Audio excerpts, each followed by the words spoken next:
Welcome to Redtastic Stories. Story 1. I, 19 female, will be graduating high school soon, and I already applied to some colleges.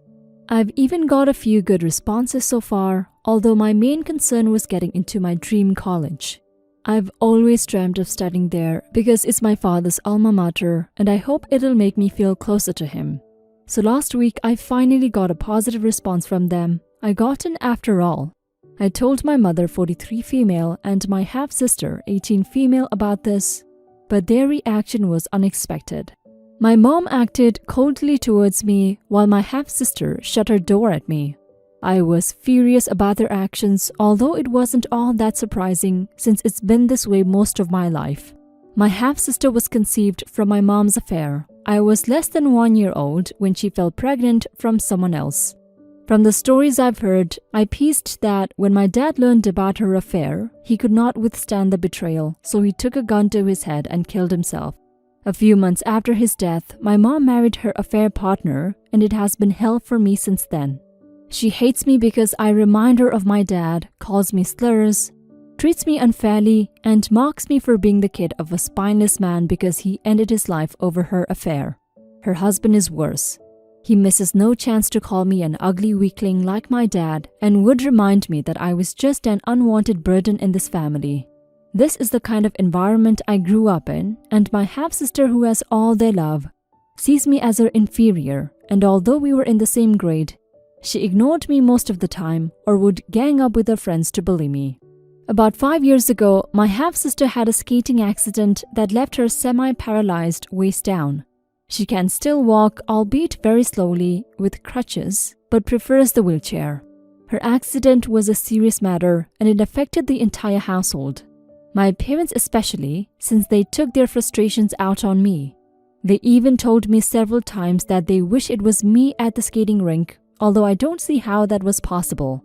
The only time I'm allowed out of the house for fun is grocery shopping or for an errand. One time, my half-sister also tried to push me off the balcony so I would end up dead or with a spinal injury like her. But I escaped her plan. My mom and stepdad defended her actions, claiming that it wasn't possible since she was in a wheelchair, and punished me for making her upset. My only hope is college because it represents freedom and my dad, and this is why I worked hard to get in. My parents tried to sabotage my education. First, Mom said she wouldn't release the college fund my dad had set out for me when I was born, while my stepdad threatened to destroy my laptop and phone if I ever mentioned college in his house again.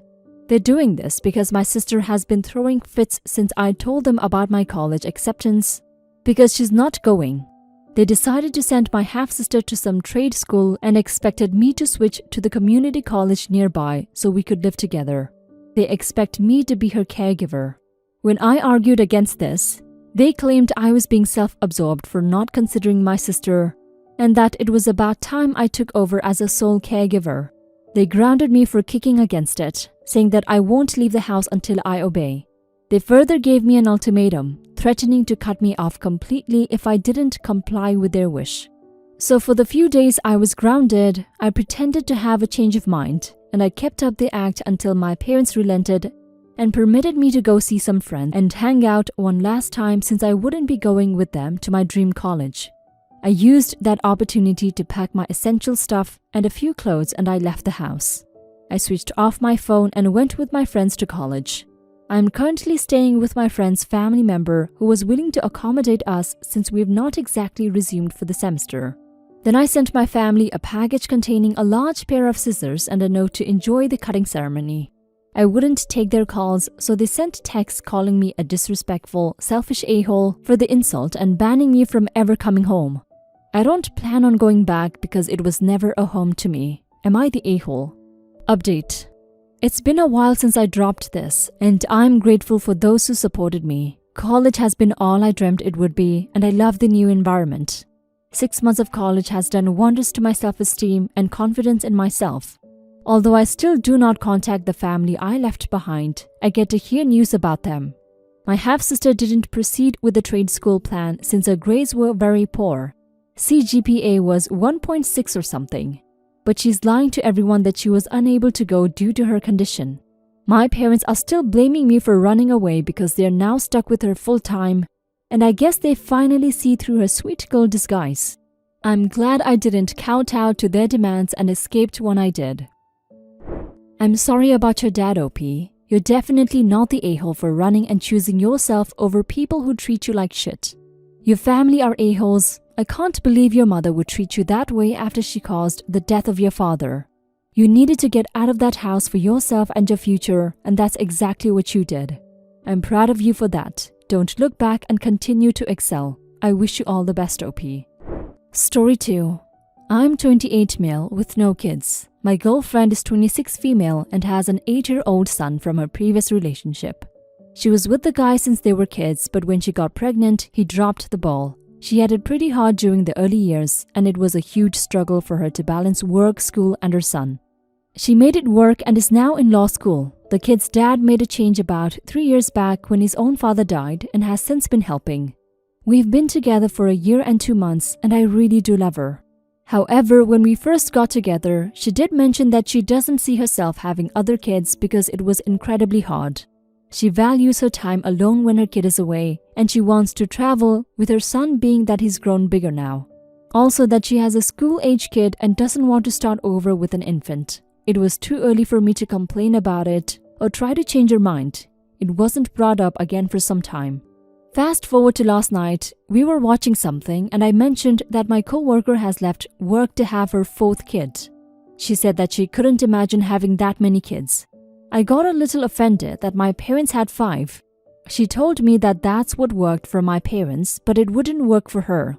I asked why, and she listed the reasons above and that 4 kids is just excessive. I tried to reason it down to 3 or even 2. She said she doesn't want any children but her son. The way I see it, the only reason it was so hard was because of her age when she first had him. My logic is that any future children we produce together will be secure and she won't be alone or have to struggle. For background, I have 4 siblings, while she has 1 sister who lives in another state. She doesn't understand how important siblings are. I told her if she's unwilling to have even 1 child for me in the future, then we're done. She agreed and said we're done then, and I'm incredibly hurt. This is a hill she's willing to die on. She's super smart, but so hard-headed. No matter what I said all night, she wouldn't hear it or budge her views at all. I'm hurt because I made the empty threat and she very easily went through with it. I'm not feeling valued at all. I love this woman, and the thought of us having an expiration date kills me. I want to marry her and have kids with her, and she's just uninterested. She also said I was being an a-hole and not taking her experiences into account when I totally am. I acknowledge how hard it was for her, which is why I think she would have a totally different experience if she tried again. She's not 18 anymore and will have me by her side. I want her back but don't know what to say. She seemed very certain when she agreed to the breakup. Please tell me, am I the a-hole? Update. Well, it's been about 3 weeks since my post and my breakup, and it took almost that full time to let it sink in what I've really done. I self-wallowed for some time and attempted to guilt-trip her and get my siblings to talk to her for me. What a mistake that was. She called and ripped me a new one worse than you guys did. She told me that she was thrilled we're not together and that I'm manipulative and disgusting. That left me really shocked, and I had to review my behavior over the time we had been together. I think over my life, I always had an idea that with enough perseverance, anyone's mind can be changed. I don't know where I got this from. I guess I thought it was a sign of being a strong person, like taking what you want from life even when the chances are slim. It sounds stupid because it is. I reread my post just now and cringed the whole way through. Even the language I used showed that she was right and I'm manipulative. She's a human being and I didn't treat her with respect. I played with our relationship to get her to change her mind about something very important to her. I deserve what happened. I also have realized that our views on the relationship were a little different. She had never brought up marriage or anything while it had crossed my mind almost daily because I really was so enamored. So I probably looked insane going on about having 3 children. It sounds so stupid to me now. Among the things she said on the phone, one was that she found my lack of respect for her body and choices appalling. I wasn't asking her to be forgiven, but I wanted to express how much her and her son meant to me. And as most dumped people tend to do, I couldn't even give a shit about what I was bitching about in the first place.